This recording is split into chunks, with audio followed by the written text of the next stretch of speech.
ஓம் முருகா போற்றி. ஓம் சரவண பவ. என் அன்பு குழந்தையே, எல்லோருடைய வாழ்விலும் மாற்றங்கள் வருகின்றன. சிலருக்கு கொஞ்சம் தாமதமாக இருக்கலாம். இப்போது உன் வாழ்விலும் நீ எதிர்பார்த்த மாற்றம் வரப்போகிறது. உன்னுடைய பல வேண்டுதலில் உன்னுடைய முதன்மையான வேண்டுதல் விரைவில் நடக்கப் போகிறது. அதற்கு நீ செய்ய வேண்டியது எல்லாம் அந்த விஷயத்தை குறித்து நேர்மறை எண்ணங்களை மனதில் எழுப்ப வேண்டும். அது நடக்கும் என்று நீ நம்ப வேண்டும்.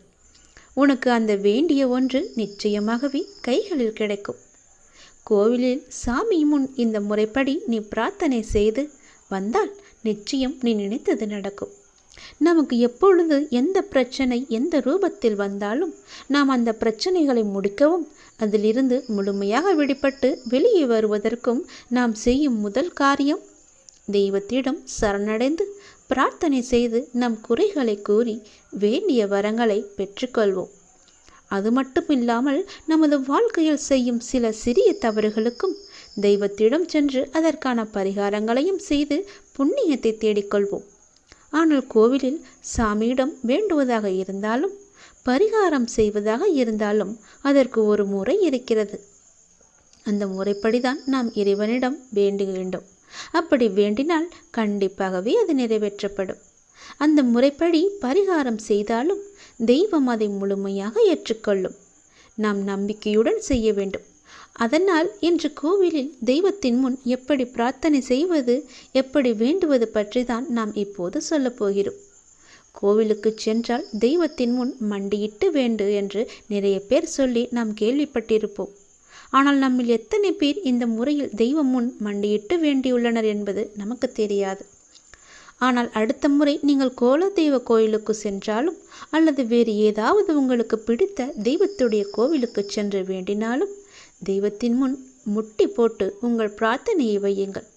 நீங்கள் தெய்வத்தின் சன்னிதானத்திற்கு முன்பு மண்டி போட்டு உங்கள் இரு கைகளையும் ஏந்தி உங்களுடைய பிரச்சனையை குறைகளை கடவுளிடம் சொல்லி வேண்டிய வரங்களை நீங்கள் பெற்றுக்கொள்ளுங்கள்.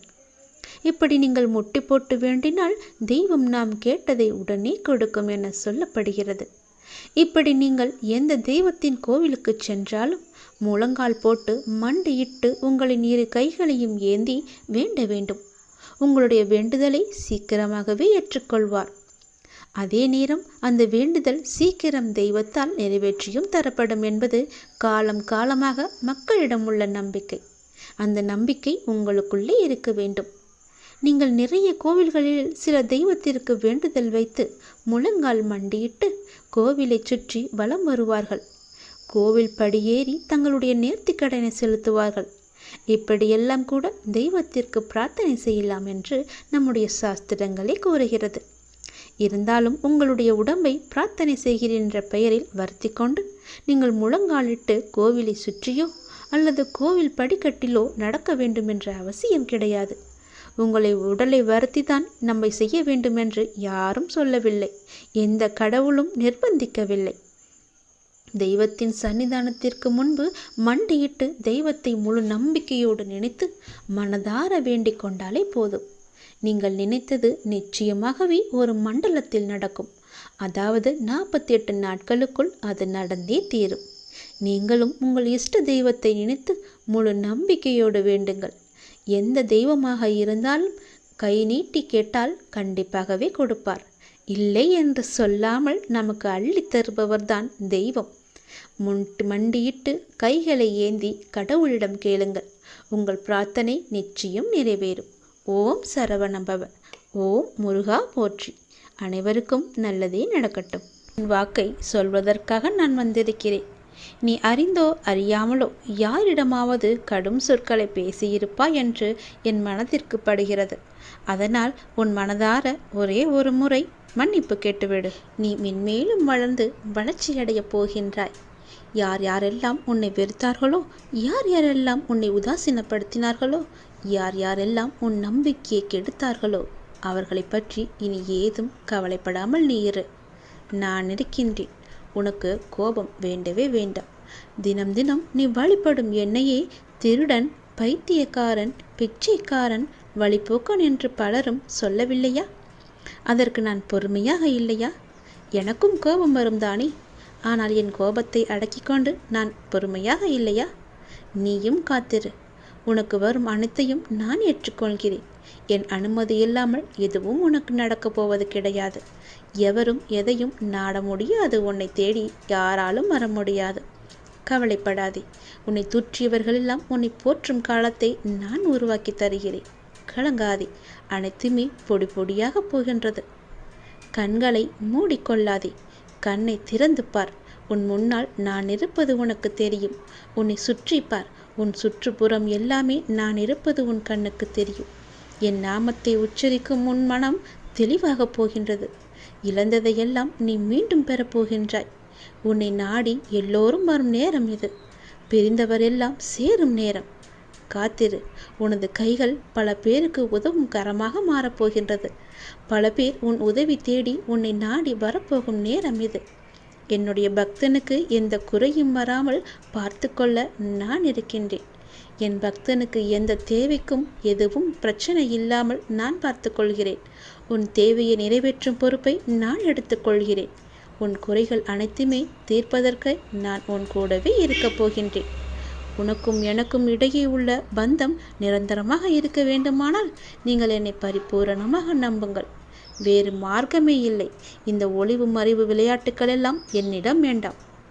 ஒரு முறைதான் நான் உன்னிடம் சொல்வேன். நீ மென்மேலும் வளர்ந்து வளர்ச்சி அடைய வேண்டுமென்றால் நான் சொல்வதையெல்லாம் கேள். நீ இழந்ததையெல்லாம் மீண்டும் பெற வேண்டுமென்றால் நான் சொல்வது போலவே நீ செய். உன்னை பிரிந்தவர் எல்லாம் உன்னை தேடி வரும்படி நான் அமைத்து தருகிறேன். பிரிந்தவர் உன்னை சேரும் நாளை நான் அமைத்து தருகிறேன். நீ பல பேருக்கு உதவ வேண்டும் என்று நினைத்தால் நான் சொல்வது போலவே நீ செய். நீ அறிந்தோ அறியாமலோ யாரிடமாவது கடும் சொற்களை பேசியிருந்தால், அவர்களுடைய மனம் காயப்படும்படி நடந்திருந்தால் அவர்களிடம் மனதுக்குள் மன்னிப்பு கேட்டுக்கொள். அது ஒரு கர்வமாக பின்தொடர்ந்து கொண்டே இருக்கும். உன்னுடைய மனம், வாக்கு, செயல் மூன்றும் கருமாவை தரவல்லது. அதை நீ உபயோகப்படுத்தும் போது கவனமாக இருக்க வேண்டும். என்னை வந்து அடைந்த பிறகு உன் வினைகளை குறைவதற்கே உன்னை வழி நடத்துகின்றேன் நான். உன் வினைகளை சேர்த்து கொள்ளாதே. நீ மாயை என்ற வலையில் சிக்கிக்கொண்டு உன் கர்ம வினைகளை நீயே சேர்த்து கொள்ளாதே. நீ வினைகளை குறைத்து கொண்டு வா.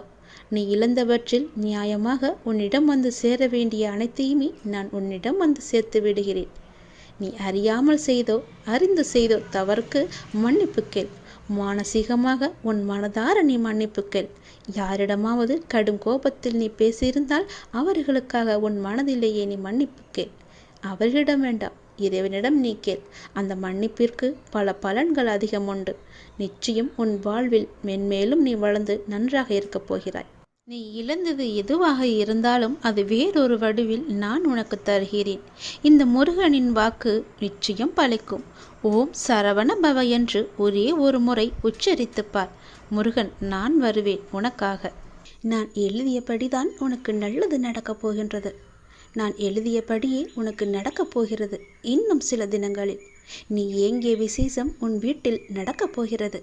மிக மகிழ்ச்சியான விஷயங்கள் எல்லாம் உன் வீட்டில் நடக்கப் போகிறது. உன்னை தேடிக்கொண்டு நான் வந்து கொண்டிருக்கிறேன். சந்தோஷ மனையில் நீ நனையப் போகின்றாய். உன்னுடைய பொறுப்பானது நாளுக்கு நாள் அதிகரித்து கொண்டே போகிறது. அந்த சுமையை எப்படி தாங்கப் போகிறேன் என்ற கவலை உனக்குள்ளே ஆட்கொண்டு விட்டது. ஆனால் இதுவரை உனக்கு வந்த பொறுப்புகளை நீ திறம்பட சமாளித்தாய் அல்லவா? அது போலவே உனக்கு பொறுப்பு கூடும் போதும் கூடுதல் சக்தி உனக்கு தேவைப்பட நான் உனக்கு சக்தி அளிக்கிறேன். திறம்பட சமாளிக்க அதை நான் அல்லவா உனக்கு தரப்போகின்றேன். நீ அதை திறம்பட சமாளிக்கத்தான் போகின்றாய். உற்சாகமாக இந்த நாளை நீ தொடங்கிப்பார். நான் உன்னோடு இருக்கும்போது எதுவும் எதற்காகவும் உன்னை நெருங்கி வராது. நான் பார்த்து கொள்கிறேன். உன் பொறுப்புகளையெல்லாம் நான் சுமக்கின்றேன். வாழ்வில் சில விஷயங்கள் கைமீறி போய்விட்டதாக நீ கவலைப்பட்டு கொண்டிருக்கின்றாய் அல்லவா? அது முற்றிலுமே தவறானது. அதிலிருந்து என்னால் மீள முடியாதா அப்பா? என் தலைவிதி அவ்வளவுதானா என நீ அச்சப்பட்டு கொண்டிருக்கின்றாய் அல்லவா? அது தேவையே இல்லாதது. உன்னுடைய அப்பா நான் இருக்கின்றேன். பிறகு ஏன் உனக்கு அச்சம்? அச்சம் எதற்காக? உன் தலைவிதியை தலைகீழாக மாற்றி உன்னை தலை நிமிர செய்ய உன்னுடைய அப்பா நான் இருக்கின்றேனே. உன் படிப்பு, உன் அறிவு, உன் திறமைக்கு உனக்கு முன்னேற்றம் நான் தரமாட்டேனா? அதற்கேற்ற நல்ல முன்னேற்றத்தை நானே வழங்குகிறேன். நான் தருவேன். உன்னுடைய கர்ம வினை கண்டு நீ பயப்படாதே. உன் வாழ்க்கையில் அனைத்தும் தீர்ந்து நீ வெற்றியும் பெறப்போகின்றாய். உன் கஷ்டங்கள் எல்லாவற்றையுமே நான் தீர்க்க வைக்கப் போகின்றேன். நீ வெற்றி பெறுவதற்கு என்ன எல்லாம் செய்ய வேண்டுமோ அது எல்லாவற்றையும் நான் செய்கின்றேன். அது என்னை வழிபடுவதால் உனக்கு நிச்சயம் சாத்தியமாகும். நான் நம்ப வேண்டுமென்று உன்னை அடிக்கடி கூறுவது அதனால்தான். என் மீது முழுமையான நம்பிக்கை வைத்தால் என்னால் எதையுமே எளிதாக உனக்கு செய்து தர முடியும். நீ நினைத்தது எல்லாமே நடக்கும். என்னை நம்பு. நீ நினைத்தது நடக்கும்படி நான் உனக்கு அருள் வழங்குகிறேன். உன் மனம் ஏங்கிய ஒரு விசேஷம் உன் வீட்டில் விரைவாக நடக்கப் போகின்றது. ஒவ்வொரு முறையும் உனக்கு நான் வாக்களிக்கும் பொழுது இது நடக்குமா நடக்காதா என என் மீது நீ நம்பிக்கை இழக்காதே. உன்னோடு இருப்பது நான் அல்லவா? நான் நடத்துகிறேன் எல்லாவற்றையுமே. அப்பா நான் இருக்கும்போது உனக்கு ஏன் பயம்? எப்படி நடக்குமோ என்ற ஏன் அச்சம்? நம்பிக்கையோடு காத்திரு. நல்லது நடக்க நான் உனக்கு துணை இருப்பேன். உனக்கு எதை எப்போது எந்த நிமிடத்தில் எந்த நொடியில் தர வேண்டும் என்று நான் எழுதி வைத்தனோ அதை அப்பொழுதுதான் நான் தருவேன். நான் எழுதியதை யாராலும் மாற்ற முடியாது. நான் எழுதியது எப்போது என்று எனக்கு மட்டுமே தெரியும். அதை அந்த நேரத்தில் உன்னிடம் வந்து கொண்டு சேர்ப்பது என்னுடைய பொறுப்பு. அப்படி கொண்டு வந்து சேர்க்கும்போது யார் தடுத்தாலும் அவர்களை மீறி உன்னிடம் வந்து கொடுக்க செய்வேன். உனக்கு கிடைக்காமல் போன ஒன்றுக்காக நீ வருந்தக்கூடாது. ஏனென்றால் அது உன் கையில் விரைவில் கொண்டு வந்து சேர்ப்பதற்கான எல்லா ஏற்பாடுகளையும் நான் செய்துவிட்டேன். மிக மகிழ்ச்சியான நாட்களெல்லாம் உன்னை தேடி வந்து கொண்டிருக்கின்றது. நல்ல நல்ல புத்தம்போது நிகழ்ச்சியெல்லாம் உன் வாழ்க்கையில் நடக்கப் போகின்றது. சந்தோஷ மலையில் நீ நனையப் போகின்றாய். வெற்றி மலையை உனக்கு குவியந்து குவியப் போகின்றது. வெற்றி முழக்கம் உன் வீட்டு கதவை தட்டப் போகின்றது. சந்தோஷமாக இந்த நாளை நீ தொடங்கிப்பார். நல்லது நடக்கும். எப்போதும் என்னுடைய எண்முகத்தை உன் நினைவில் வைத்து என்னுடைய நாமத்தை உன் நாவில் வைத்து ஒவ்வொரு நாளையும் நீ தொடங்கிப்பார். நல்லது உன் வீட்டில் நடந்து கொண்டே இருக்கும். உன்னுடைய கஷ்டங்களுக்கெல்லாம் ஒரே காரணம் என்னவென்று தெரியுமா? உன் கூட பிறந்தவர்களே உன் மீது கண் வைத்து விட்டார்கள். அதனால்தான் நீ தாங்க முடியாத மன கஷ்டத்தில் சூழ்ந்து கொண்டிருக்கின்றாய். நீ நன்றாக வாழக்கூடாது என்று நினைக்கின்றார்கள் உன்னை சுற்றி இருப்பவர்கள். உன் உடன் பிறந்தவர்களே உன் மீது கண் வைக்கும்போது நீ இப்படியெல்லாம் மன கஷ்டத்திற்கு ஆளானா என்று நீயே உணர்ந்து கொள். இதற்கு நிறையவே காரணம் இருக்கின்றது. சொல்வதை கொஞ்சம் பொறுமையாக கேள். இது முருகனின் வாக்கு. நீ தாங்க முடியாத மன கஷ்டத்தில் இருக்க. அது எனக்கு நல்லாவே தெரியும். உன் மனசு பூரா வெறும் கஷ்டத்தை மட்டுமே ஏன் அடைச்சி போட்டு வச்சிருக்க? அதில் கொஞ்சமாவது சந்தோஷத்தை திணிச்சுப்பாரு. அப்படி இல்லைன்னா எப்போதோ நடந்த சந்தோஷத்தை கொஞ்சமாவது நினச்சிப்பாரு. அந்த மனம் சங்கடத்தில் இல்லாமல் கொஞ்சமாவது புன்சிரிப்போடு இருக்கும்படி நீ வச்சுக்கோ. உன்னுடைய சங்கடத்தெல்லாம் யார்கிட்டையாவது சொல்லி அழலான்னு நினச்சிக்கிட்டு இருக்க இல்லையா? அப்படி யாரும் உனக்கு கிடைக்கலன்னா என்கிட்ட வா. என்னிட்ட வந்து உனக்கு எப்படியெல்லாம் என்னென்ன சொல்லணுமோ எல்லாத்தையும் சொல்லி உன் மனசார சொல்லிட்டு போ. உன் மனசில் உள்ள எல்லாத்தையுமே நீ சொல்லு. நான் கேட்டுக்கிட்டே இருப்பேன். நீ சொல்லாமலே எனக்கு தெரியும். ஆனால் நீ சொன்னன்னு வச்சுக்கோயே, உன் மனசில் உள்ள பாரம் எல்லாம் முற்றிலுமாக குணமடைஞ்சிடும். எல்லாமே குறைஞ்சி நீ சந்தோஷமாக வீட்டுக்கு போவ. ஏன்னா உன்னை தாங்கி பிடிச்சுக்கிட்டு இருப்பது நான். உன்னுடைய கஷ்டத்தை எல்லாம் போக்க போவது நான். உனக்கு மன நிம்மதியை தரப்போவது நான். உன்னை நல்லா வாழ வைக்க போவதும் நான் தான். நீ நல்லா வாழக்கூடாதுன்னு நினைக்கிறவங்க தான் உன்னை சுற்றி இருக்காங்க. உன்னை சுற்றி உள்ளவங்க மட்டும் இல்லை, உன் கூட பிறந்தவங்களே நீ நல்லா இருப்பதை பார்த்து உன்னை பார்த்து கண் வச்சுக்கிட்டு இருக்காங்க. அப்படிப்பட்டவங்க எல்லாம் உன்னிட்ட இருந்து தூரமாக இருக்கும்படி நீ நினச்சிக்கோ. தூரமாகவே வச்சுக்கோ. சொல்வதெல்லாம் புரியுதா? நீ நல்லா வாழக்கூடாதுன்னு நினச்சவங்க முன்னாடி நான் உன்னை வாழ வச்சு காமிக்கிறேன். நீ சந்தோஷமாக வாழ போகிற. நீ கேட்டது எல்லாமே சந்தோஷமாக நீ எடுத்துக்கிட்டு போய் நல்லா வாழு. உனக்கு தேவையானதை கொடுப்பதற்கு தானே உன்னுடைய அப்பா நான் இருக்கேன். என்னை நம்பியவங்க என்றைக்குமே தோற்று போனதா சரித்திரமே கிடையாது. உன்னை சுற்றி இருக்கிறவங்க தான் உன் மேலே கண்ணு வச்சுக்கிட்டு இருக்காங்கன்னு நீ நினச்சிக்கிட்டு இருக்க இல்லையா? உன்னுடைய வளர்ச்சி கண்டு உன் கூட பிறந்தவங்களே இப்படி இருக்கும்போது உனக்கு எவ்வளோ பெரிய மன வலியை தரும்னு எனக்கு தெரியும். நீ மனசார யாருக்குமே எந்த துரோகமும் நினைக்கல. எல்லோருமே நல்லா இருக்கணும்னு தான் நீ நினைக்கிற. ஆனால் அப்படி நினைக்கிறவங்களுக்கு தான் அதிக கஷ்டத்தை நம்முடைய அப்பா கொடுப்பார்னு உன் மனசு பூரா நினைஞ்சிக்கிட்டு இருக்க இல்லையா? அது முற்றிலுமே தவறு. நீ நல்லா இருப்ப, எந்த கவலையும் உனக்கு வேணாம். உனக்கு தேவையானது எதுன்னு எனக்கு தெரியும். உன்னுடைய பொறுப்புகளை எல்லாமே நான் பார்த்துக்கிட்டு இருக்கும்போது நீ ஏன் கவலைப்பட்டுக்கிட்டு இருக்க? உன் கூட பிறந்தவங்களை நினச்சி நீ சந்தோஷப்படு. ஏன்னா அவங்க உன் மேலே கண் வைக்க வைக்க தான் உன்னுடைய கர்ம வினை எல்லாமே தீர்ந்துக்கிட்டு இருக்கு. ஆனாலும் அவங்கள நீ கிட்ட சேர்த்துக்க வேணான்னு சொல்லலை, கொஞ்சம் தூரமாகவே வையின்னு தான் சொல்கிறேன். நான் உனக்கு எடுத்து கூற முடிய அளவுக்கு தான் உனக்கு நான் சொல்ல முடியும்.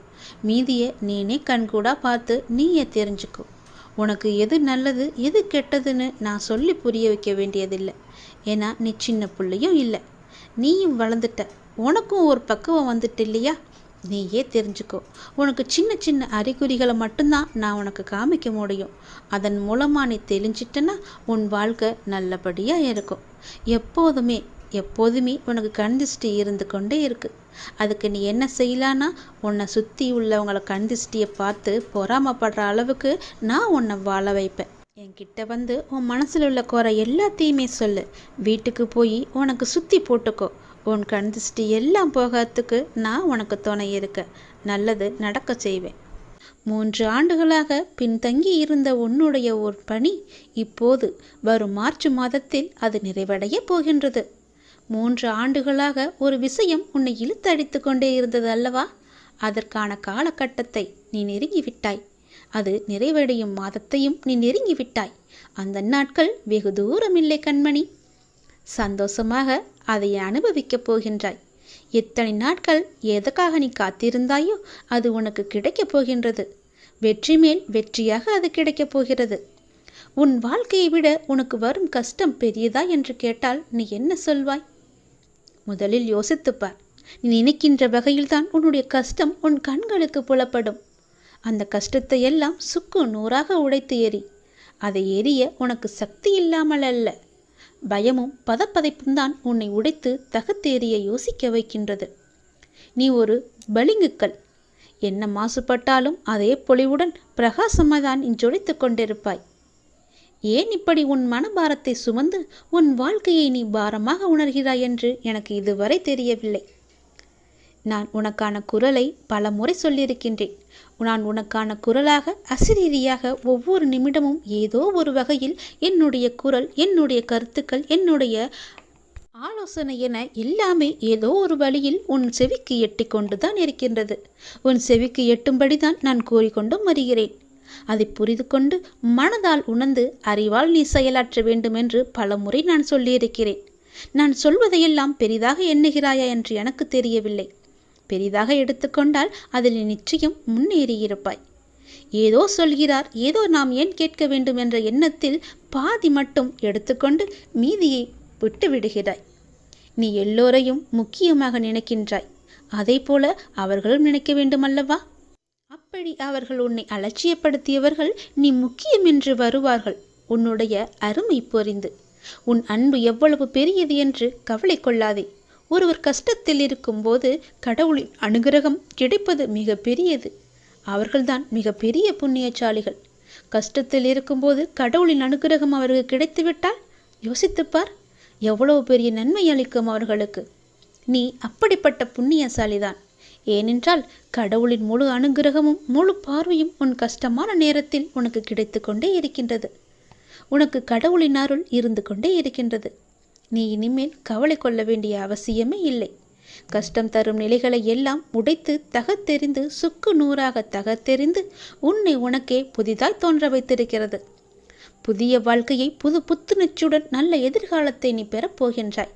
வரும் மார்ச் மாதத்தில் அதற்கான ஏற்பாடுகள் எல்லாம் நடைபெறும். 3 ஆண்டுகள் நிலுவையில் இருந்த உன்னுடைய பணிகள் நிறைவேறப் போகின்றது. என் கண் விழியில் உன்னை வைத்து கண்ணிமை கொண்டு காத்து வருகின்றேன். உனக்கான காலம் கனிந்து விட்டது. உன் வாழ்க்கையும் பிரகாசமாக ஒளிக்கப் போகிறது. என் மீது நீ வைக்கும் நம்பிக்கை என்றுமே வீண் போகாது. நான் சொல்வது சத்தியமாகவே நடக்கும். நீ வேண்டுமென்றால் இந்த முருகன் மீது நம்பிக்கை வைத்து நம்பிக்கையோடு காத்திருந்து நான் சொல்வதையெல்லாம் கேட்டு மார்ச் மாதத்தில் நீ என்னை சோதித்துப்பார். நிச்சயம் அது நடக்கும். இத்தனை நாட்களாக அது நடக்குமா நடக்காதா என்று என்னிடம் வந்து வேண்டி வேண்டி நின்றாயல்லவா? அதற்கான பதிலோடு தான் நான் வந்திருக்கிறேன். நான் தந்த இந்த பதில் உனக்கு நிச்சயம் நடக்கும். உன் மனதை புரிந்து கொண்டு உன்னிடம் அன்பாய் அக்கறையாய் பேச உனக்கு யாரும் இல்லை. என்னத்தான் உன் மனதை ஏதாவது ஒரு வேலையில் ஈடுபடுத்தினாலும் உன்னுடைய மனம் இப்படி அன்பற்ற வாழ்க்கையை நினைத்து வருந்தி கொண்டிருக்கின்றது. உன் மனதை உன்னை சுற்றி உள்ளவர்கள் புரிந்து கொள்ள நான் செய்கிறேன். நீ உன் தேவையை என்னிடம் சொல்லி புலம்பிக் கொண்டிருக்கின்றாய். நான் பார்த்து கொள்கிறேன். நான் நிச்சயமாக அனைத்தையும் மாற்றித் தருகின்றேன். உன் மனபாரங்கள் குறைந்து நீ மகிழ்வோடு வாழ்வாய். ஏனென்றால் நாளை உன் இல்லத்திற்கு நான் வரப்போகிறேன். என்னை நீ அழைப்பாயா? உனக்கான மங்கள வாக்கு ஒன்றை கூறப்போகிறேன். அதை ஏற்பாயா? மனதார ஒரு நொடி அலை. உன் மனக்கோவிலில் வந்து நான் அமர்ந்து விடுகிறேன். நம்பிக்கை இழக்காதே. எல்லாம் நன்மைக்கே. தடங்களுக்கு என்றுமே நீ வருந்தக்கூடாது. அதிலும் ஏதாவது ஒரு நன்மை இருக்கும் என்ற நம்பிக்கையோடு செயல்படு. கவலை கொள்ளாதே. இந்த நிலை கூடிய விரைவாகவே மாறப்போகிறது. அனைத்தையும் உனக்கு நான் சாதகமாக மாற்றி காமிக்கின்றேன். பயப்படாதே. எல்லாம் நன்மைக்கே என்று எடுத்துக்கொள். எது எப்படியோ எதிர்மறை எண்ணங்கள் தான் உன்னுடைய வாழ்விற்கு தடையாக இருந்தது என நீ புரிந்து கொண்டாயல்லவா? நானே உனக்கு புரிய வைத்திருக்கின்றேன். உன் நம்பிக்கைகள் குறுகிய வட்டமாகவே இருக்கின்றன. உன்னால் அதை கடந்து வெளியே செல்ல முடியாது என்று உன்னை நீயே குழப்பிக்கொண்டு இருந்தாய். இப்போது உணர ஆரம்பித்து விட்டாய் அல்லவா? அதிலிருந்து விடுபட நீ என்ன பயிற்சி செய்ய வேண்டும் என உனக்கு நான் வழிகாட்டுகிறேன். அதற்கு சிலர் உன்னை தேடி முன் வருவார்கள். அவர்கள் என்ன சொல்கிறார்களோ அது போலவே நீ செய். நீ இனி தடைகள் உடைத்து அனைத்திலும் வெற்றி பெறுவாய். பொருளாதார முன்னேற்றம் கிடைக்க வேண்டும் என்று நீ கடுமையாக போராடி வருகின்றாய். அதற்கான முயற்சிகளில் நீ ஈடுபட்டும் வருகின்றாய். அது உன்னை சுற்றி உள்ளவர்களுக்கு புரிவதில்லை என நீ கவலையும் படுகின்றாய். அது இப்போது அவர்களுக்கு புரிய வேண்டிய அவசியம் கிடையாது. நீ தொடர்ந்து முயற்சி செய்து முன்னேறி வா. உன் உழைப்புக்கேற்ற வெற்றி உன்னை தேடி நிச்சயம் வரும். அப்போது யாருக்கும் புரிய வேண்டுமோ அவர்களுக்கு புரியும். அதற்குள் நீ நம்பிக்கையோ பொறுமையோ நீ இழந்து விடாதே. நம்பிக்கையோடு பொறுமையாக செய். உனக்கான வெற்றி உன் கையில் இருக்கும். நிச்சயம் உன்னால் முடியும். நீ உயரங்களை நிச்சயமாகவே தொடுவாய். என் மீது உனக்கு அன்பும் அக்கறையும் ஆசையும் இருக்கிறதல்லவா? என் மீதான ஆசை உனக்கு உண்மை என்றால், என் மீதான நம்பிக்கை உனக்கு உண்மை என்றால் நிச்சயம் நீ செயல்படு. முயற்சி செய். உன் கையில் வெற்றி கிடைக்கும். அதற்கு நான் உறுதி தருகிறேன். நம்பிக்கையோடு செயல்படு. நிச்சயம் நல்லது நடக்கும். ஒரே ஒரு முறையாவது முருகா என்று என்னை மனதார நீ என்னை அழைத்து விடு. உன் மனக்கோவிலில் வந்து நான் அமர்ந்து விடுகிறேன். உன் இல்லத்திலேயே தங்கி விடுகிறேன். நானே உன் இல்லத்திற்கு வருவேன். என்னை உன் அன்பான கரம் கொண்டு என்னை உள்ளே அழைத்து போ. உனக்கான மங்கள வாக்கு, தெய்வீக வாக்கு, சத்திய வாக்கு ஒன்றையும் நான் கூறப்போகிறேன். அதை நீ கேட்பாய் என்று நான் நம்புகிறேன். என் பேச்சை நீ கேட்பாயா? உன் கரம் கொண்டு என்னை உள்ளே அழைத்து போவாயா? இந்த திருச்செந்தூர் முருகன் நிச்சயம் உனக்கு துணை இருப்பேன்.